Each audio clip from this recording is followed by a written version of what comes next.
Hi అండి, ఎట్టున్నారు? నేను మాత్రం సినిమాలు లేవని బెంగ పెట్టుకుని చిక్కిపోయానండి. అంటే చిక్కిపోవడం అంటే మరీ చిక్కిపోలేదు, కొద్దిగా చిక్కానమాట. మొత్తాన్ని థియేటర్స్ బంద్ ముగిసింది. ఇక మన సీజన్ స్టార్ట్ అయిపోయింది. మనం వచ్చాం. కానీ మా బుజ్జిబాబు ఆ జాబిల్లిగాడు ఆడున్నాడు. రే జాబిల్లి, రే జాబిల్లి, రే మళ్ళీ ఏమన్నా అంటే అన్నానంటావు కానీ అట్లా అరుస్తావేంటి? నాకేమన్నా చెవుడు ఉందనుకున్నావా?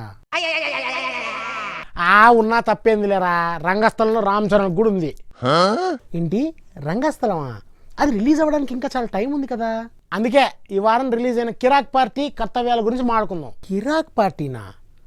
అంటే మందు తాగి గంతులు వేస్తారా? అందుకే ఆ సినిమాకి పేరు పెట్టారా? నువ్వు అన్న దాంట్లో కొంత నిజం ఉందిరా, కానీ ఆ పేరు పెట్టడానికి మాత్రం కారణం అది కాదు. హలో మాస్టరు, మా కెపాసిటీ గురించి తెలిసి కూడా ఇలా చెప్తే ఎలా? కాస్త క్లారిటీ మెయింటైన్ చేయొచ్చు కదా. నీలో ఈ ఫ్రాంక్నెస్ నాకు బాగా నచ్చుతుంది అబ్బాయి. ఫేస్ అందం విషయంలో కానీ బ్రెయిన్ మందం విషయంలో కానీ ఫ్రాంక్గా ఉంటావురా. I like it. అబ్బో, నువ్వేదో మేధావుల సంఘానికి నాయకుల్లా ఫోజు కొట్టకు, మ్యాటర్లోకి రా. వస్తున్నా కంగారు పడితే ఎట్టరా? లేకంటే నాకు చాలా చెడ్డ చిరాకు. డైరెక్ట్గా కథలోకి రా. అంత ఆవేశం అయితే కష్టం రా. పైగా ఈ వయసులో అంత ఆవేశం పనికిరాదుగా. నువ్వేదో నిన్నే టీనేజ్లోకి ఎంట్రీ ఇచ్చినట్టు మాట్లాడుతున్నావుగా, నాకు జిరాక్స్ కాపీ లాగా ఉన్నావు. ఇవాళ ఫామ్లో ఉన్నట్టుండవుగా. కానీ ముందుగా కిరాక్ పార్టీ గురించి చెప్పుకుందాం రా. కిరాక్ పార్టీని ఆల్రెడీ టైటిల్ ఇందాక చెప్పావు కదా.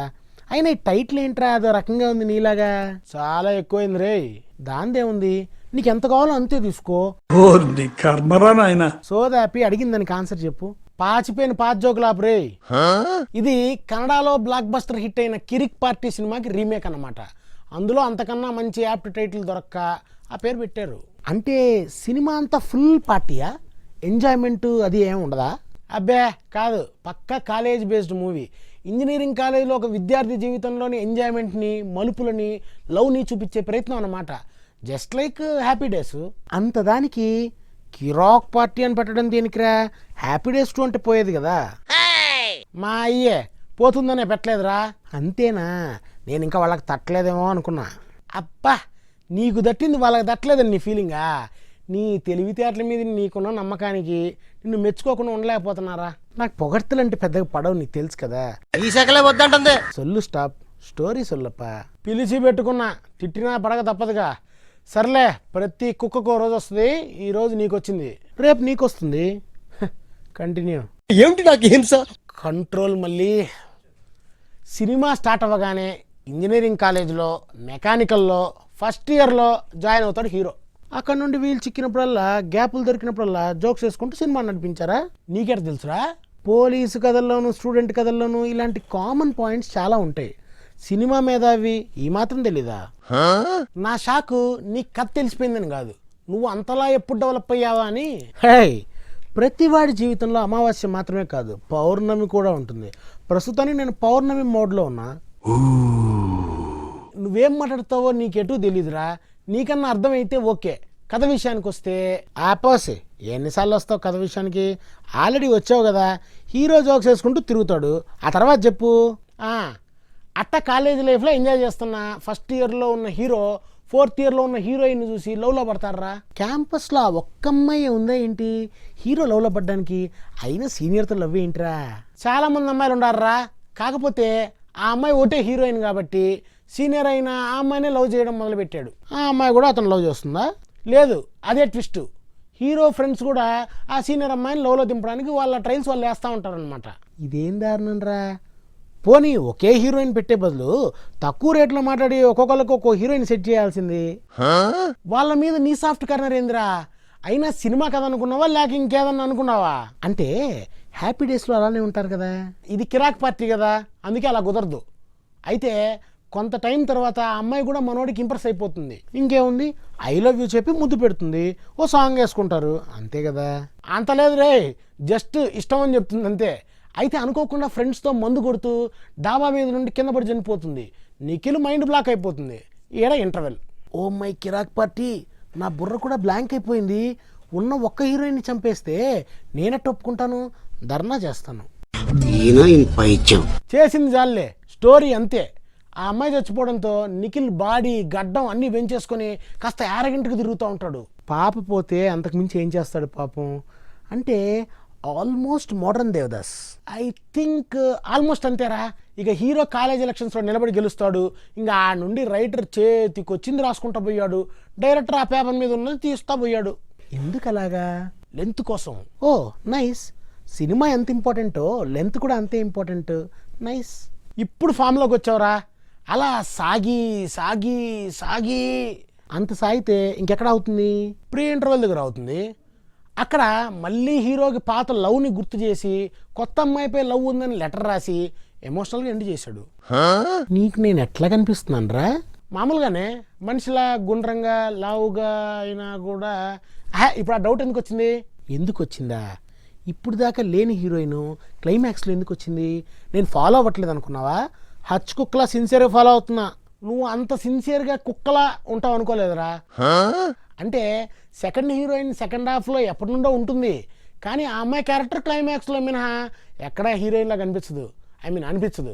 అందుకే కట్ చేశా. ఈ కథకి మళ్ళీ నీ ఎడిటింగ్ కూడా. సర్లే, ఇదే కదా అయిపోయిందా? ఇంకేమన్నా ఉందా ఇందులో? ఏం లేదు ఇందులో. అంటే కిక్ లేదు. కిక్ కావాలంటే కిక్ సినిమా చూడరా. ఏందిరా కోపంగా చూస్తున్నావు? జోక్ నచ్చలేదా? కిరాక్ పార్టీ సెకండ్ హాఫ్ లో ఉందిరా. సారీ నీకే కాదురా, జనాలందరికి కూడా సేమ్ ఫీలింగ్ కలిగింది. First half Sudheer Varma screen play బ్రహ్మాండంగా రాశాడు, కొత్త డైరెక్టర్ శరణ్ కూడా బాగానే తీశాడు. సెకండ్ హాఫ్కి వచ్చేసరికి అంతా ఒకేసారి చేతులు తీశారా, ఎందుకు అర్థం కాల. అప్పుడు దాకా మోసి మోసి చేతులు లాగుంటాయి, లేదా కాళ్ళు లేపితే పడిపోతారని అలా ప్లాన్ చేసి ఉంటారు. ఎలా ఉంది? సేమ్ కిరాక్ పార్టీ సెకండ్ హాఫ్ లాగానే ఉందిరా. ఇక ఫస్ట్ హాఫ్ విషయానికి వస్తే కాలేజ్ కామెడీ బాగానే ఉన్నా మాటలు మాత్రం వాట్సాప్ జోకుల నుండి అంతకుముందు చూసేసిన సినిమాల నుండి తీసుకున్నారు. అవి ఆడాడ ఇబ్బంది పెడతాయి. టికెట్ కొని లోపలికి వెళ్ళాక తప్పదు, పడాల్సిందే. అవును, ఇది అసలే ఒక రీమేక్ సినిమా. DVD చూసి మాటలు రాసుకుని షూటింగ్కి వెళ్ళిపోయేదానికి మళ్ళీ ఇంతమంది రిపేర్లు అవసరమా? అంటే ముందు ఈ పేర్లు చూసి ఏదో ఉందనుకొని సినిమాకి వెళ్తాం, కానీ సినిమా చూశాక నీకు వచ్చిన డౌటే చాలా మందికి వస్తుందిరా. అంటే రాకూడదంటావా? నేను ఎందుకు అంటాను, కాకపోతే ఈ ఆలోచన నిర్మాతలకు ఎందుకు రాలేదా అని. మాత్రం అర్థం కాలేదా? ఈ పేర్లు రిపేర్లు అంతా హైప్ కోసం. కిరాక్ పార్టీ టీము చాలా కిరాతకంగా ఆలోచించారుగా. ఇంతకీ సినిమాలో నిఖిల్ ఎలా చేశాడు? ఎప్పట్లానే బాగానే చేశాడు, కానీ సినిమా కోసం మరీ బాడీ పెంచేసి తగ్గించేసి అంత కంటెంట్ లేదు ఇక్కడ. నిఖిల్ వరకు బాగానే చేసినా కూడా ఈ సినిమాలో హీరోకి అతని ఇమేజ్ కాస్త ఎక్కువైందేమో అని అనిపిస్తుంది. ఏజ్ ఎక్కువైందిగా, అందుకే ఆ ఫీలింగ్ వచ్చి ఉంటుంది. అవునా? అయి ఉండొచ్చు. ఇక హీరోయిన్స్ విషయానికి వస్తే చెప్పు పాపల గురించి చెప్పు. అసలు ఇద్దరు ఉన్నారుగా. అంత ఎగ్జైటింగ్ అవ్వాల్సిన పని లేదు రే, ఇద్దరు కూడా మామూలుగానే ఉండారు. ఉన్నంతలో సిమ్రాన్ బాగుంది. ఇందులో సిమ్రన్ ఉందా? కానీ ఏజ్ ఎక్కువైందిగా. నిఖిల్ పక్కన సెట్ అయిందా? సెట్ అయింది. ఎందుకంటే ఈ సిమ్రన్ నువ్వు అనుకున్న పాత సిమ్రన్ కాదు, కొత్త సిమ్రన్ పరింజా అని కొత్త అమ్మాయిరా. అవునా? లేటెస్ట్ పీస్ అన్నమాట. పీసా? అదేం భాషరా దేవుడా? ఫిదాలో భానుమతి హైబ్రిడ్ పీస్ అంటే ఈలా వేశారు, నేను పీస్ అంటే గోల్ చేస్తున్నారు. సర్లే, సెకండ్ హీరోయిన్ ఎవరు? కన్నడ సినిమాలో చేసిన సంయుక్త హెగ్డే. ఈ పేరు నోరు తిరగడం కష్టంలే. సరే, ఇంతకీ ఈ పాప ఎలా చేసింది? ఆమెకు బాబులా ఉండవు, నీకు ఆమె పాప. అనుకోకూడదా? అనుకోవడానికి కూడా అభ్యంతరాలా? ఏడవ కూరుకో, అట్నే అనుకో. ఆమె యాక్టింగ్ గురించి గొప్పగా చెప్పుకోవడానికి ఏం లేదురా, జస్ట్ ఓకే. మిగతా ఆర్టిస్టులు ఉన్నారా డజన్ల కొద్దీ, అయితే ఎక్కువగా కొత్త ముఖాలే. బ్రహ్మాజీ, రఘు లాంటి వాళ్ళు ఏదో ఉన్నారన్న పేరుకే తప్ప పెద్దగా వాడుకోవాలా. కొత్త డైరెక్టర్ కదా, వాడుకోవటానికి వన్ మోర్లు అడగటానికి మొహమాట పడ్డాడేమో. సర్లే, మనకెందుకు. కెమెరామెన్ బాగా తీశాడా? బాగానే తీశాడు. అతని వర్క్ పర్ఫెక్ట్గానే చేశాడు. రిచ్ విజువల్స్ కూడా అందించారా. అంటే మిగతా వాళ్ళు చెడగొట్టిన దాన్ని కూడా మనోడు నిలబెట్టడానికి ట్రై చేశాడన్నమాట. ఆల్మోస్ట్ హ్యాపీ డేస్లా హాఫ్ ప్రేమంలా ఉన్న దీనికి రేటింగ్ ఎంత ఇస్తావు? మిగతా వాళ్ళని పట్టించుకోకపోయినా పెద్దగా ఎరగదీకపోయినా యూత్ వరకు ఓకే అనిపించాడు, కాబట్టి ఓ 2.5 ఇవ్వచ్చురా. అంటే స్ట్రిక్ట్లీ ఫర్ యూత్ అంటావా? అలా అనుకోవచ్చు, లేదా only for movie living youth అని కూడా అనుకోవచ్చు. ఏది చెప్పినా రెండిట్లో నువ్వు ఉండవులేరా ఆ కేటగిరీలో. నువ్వు ఏమి యూత్ కాదు, ఆల్రెడీ ఒకసారి చూసావు కాబట్టి రెండోసారి నో ఎంట్రీ. రెండోసారా? జోక్ బాగుంది కానీ నవ్వే ఓపిక లేదు. సినిమాకి ఏమైందిలో షార్ట్ బ్రేక్.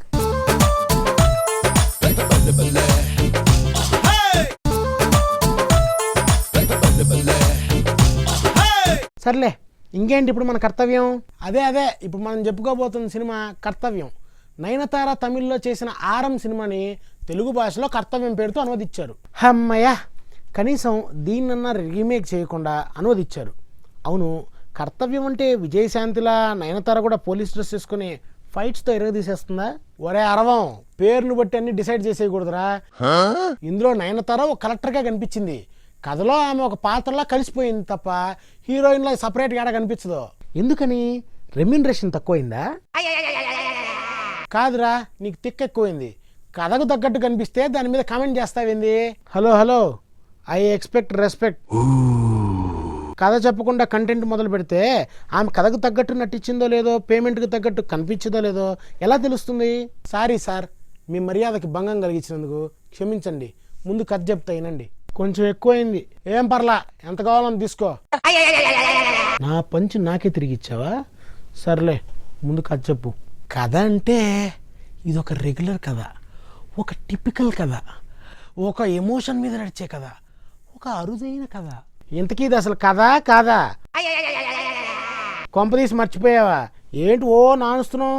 ఎమోషనల్ ఫీల్ అవుతున్నారా? చెప్పేదాకా ఆగలేవా? ఆగలేను, చెబితే నేను కూడా ఫీల్ అవుతా. ఓకే, ఒక నీరు పడని బోర్ బావిలో పడిపోయిన 4 ఏళ్ల పాపని కలెక్టర్ హోదాలో ఉన్న నయనతార పొలిటికల్ ప్రెజర్స్ అన్నింటినీ తట్టుకొని ఎట్ట కాపాడింది, తన కర్తవ్యాన్ని ఎట్ట నిర్వర్తించింది అనేదే కథ. ఇది మన న్యూస్ ఛానల్స్లో చాలాసార్లు వేశారు కదా. ఈ కథతో సినిమా తీశారా? అవును, ఈ బర్నింగ్ ఇష్యూతో సినిమా చేసి శబాష్ అనిపించుకున్నారు. తమిళనాడులోనే కాదురా, ఈడ కూడా మంచి టాకే తెచ్చుకుంటాను ఈ సినిమా. అవునా? నయనతార కాకుండా ఈ సినిమాలో ఇంకెవరున్నారు? చాలామంది ఉండారా. అంటే నాకు తెలిసిన ఆర్టిస్టులు ఎవరున్నారా అని మాట్లాడితే మీనింగ్ ఉండాలి. నీకే ఆర్టిస్ట్ తెలుసు నాకెట తెలుస్తుందిరా? పోన్లే, నయనతార కాకుండా నీకు తెలిసిన ఆర్టిస్టులు ఎవరున్నారు? నాకు నయనతార తప్ప ఇంకెవరు తెలియదు రే. అదేంట్రా, ఇదేం సినిమా? చెప్పానుగా కర్తవ్యం అని. నేను అడుగుతుంది సినిమా టైటిల్ కాదు, ఇదేం జోనర్ సినిమా. కేవలం ఒక్క స్టార్తో తీసేసి హిట్ కొట్టేశారంటున్నావు. అన్ని సినిమాలు స్టార్స్తో ఆడవురా. అలాగని స్టార్స్ లేకుండా తీసిన ప్రతి సినిమా కర్తవ్యం అయిపోదు. అర్థమైందా? అర్థమైంది. ఈ సినిమా గురించి నువ్వు చెబుతున్నది ఏది పెద్దగా అర్థం కావట్లా, అందుకే సినిమా చూసి తీరుతా. కానీ ఈ సినిమా ఇంత బాగా ఎలా వచ్చింది? టెక్నీషియన్స్ అందరికి కూడా కథ కనెక్ట్ అవడంతో మంచి అవుట్పుట్ వచ్చిందిరా. ఓకే, అయితే సినిమాలో 2-3 ఫైట్లు, 4-5 సాంగ్స్, కొన్ని కామెడీ సీన్స్ ఉంటాయిగా? అయ్యే ఉండవు. మొదటి నుంచి చివరి వరకు ఫీరు, టెంపో మాత్రమే ఉంటాయి. అంటే ఆర్ట్ సినిమానా? కాదు, మంచి సినిమా. సరే, ఇక ఈ సినిమా గురించి నేనేం అడగను, ఒక్క రేటింగ్ తప్ప. నేను చెప్పను. ఏంటి మళ్ళీ అల్లరి? ఒక్కసారి రేటింగ్ చెప్పేస్తే ప్యాకప్ చెప్పేసి నేను సినిమాకి వెళ్ళిపోతా కదా. ఇది అల్లరి కాదురా, మానవత్వం. ఇది చాలా ప్రత్యేకమైన సినిమా. రేటింగ్స్ ఇవ్వడం, లోపాలు ఎతకడం కరెక్ట్ కాదు. సినిమా చూడాలి, నిజాయితీగా ఆ ప్రయత్నాన్ని మెచ్చుకోవాలా. రెగ్యులర్ సినిమాలు చూసే వాళ్ళకి ఈ సినిమా అసలు నచ్చదురా. నువ్వు ఇంతలా చెప్తున్నావు అంటే ఆ సినిమాలో ఏదో ఉంటుందిరా. ఉంటా, బాయ్ బాయ్. ఉంటాను, వెళ్తావేందిరా? సినిమాల గురించి తెలుసుకునే వరకే నీతో పని. ఆ పని అయిపోయింది, అందుకే బాయ్ బాయ్. అమ్మని, మా జాబిలి గాడికి కూడా ఈ మధ్య తెలివితేటలు బాగా పెరిగిపోయాయండి. ఏం చేస్తాం, ఇంకేం చేస్తాం. వచ్చే వారం వచ్చే సినిమాకి ఏమైందో తెలుసుకొని డిస్కస్ చేసుకుందాం. ఉంటానండి. సారీ, వెళ్తానండి. మళ్ళీ సారీ, వెళ్ళొస్తానండి.